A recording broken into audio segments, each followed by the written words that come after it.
அதாவது விஞ்ஞான கண்டுபிடிப்புகள்லாம் இப்போ இந்த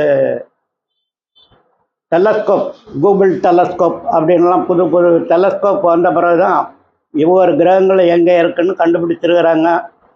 ஆனால் நம்ம ஊரில் 5000 வருஷத்துக்கு முன்னாலே இங்கே இருந்தக்கூடிய ரிஷிகர் முனிவர்களுடைய கண்ணெல்லாம் டெலஸ்கோப் தான். இங்கே இருந்தவங்களுடைய கண்ணில் டெலஸ்கோப்பே மாட்டியிருந்தது.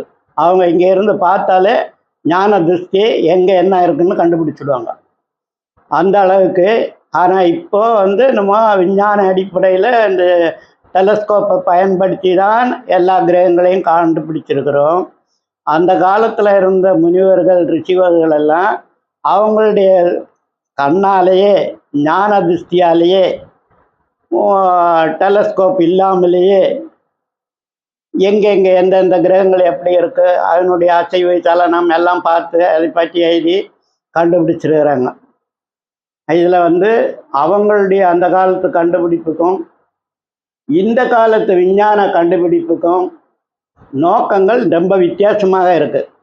எப்படின்னா அன்னைக்கு அந்த கிரகத்தில் இருந்து வரக்கூடிய ஒளி பூமிக்கு வரும்போது ஜோதி ஒளி பூமிக்கு பூமியில் உள்ள உயிரினங்களுக்கு என்ன தாக்கத்தை உண்டு பண்ணியது, அதனால் இங்கே வாழக்கூடிய மனிதர்களுக்கும் உயிரினங்களுக்கும் என்ன மாற்றங்கள் வருகிறது, பூமியில் என்ன மாற்றம் வருகிறது, இப்படியெல்லாம் இங்கே வாழக்கூடிய உயிரினங்களுக்காக வேண்டிதான் அந்த காலத்தில் முனிவர்கள்லாம் ஆராய்ச்சி பண்ணாங்க. ஆனால் இப்போ சயின்டிஃபிக் பட்ட விஞ்ஞான ஆராய்ச்சின்றது அப்படி இல்லை. நம்ம எந்த கிரகத்தில் போனால் என்ன கிடைக்கும், அந்த கிரகத்துக்கும் இந்த மனிதனுக்கும் உள்ள உறவை அவங்க பார்க்கவே இல்லை. அவங்க விஞ்ஞான ரீதியாக எதுவுமே கண்டுக்கிடவே இல்லை.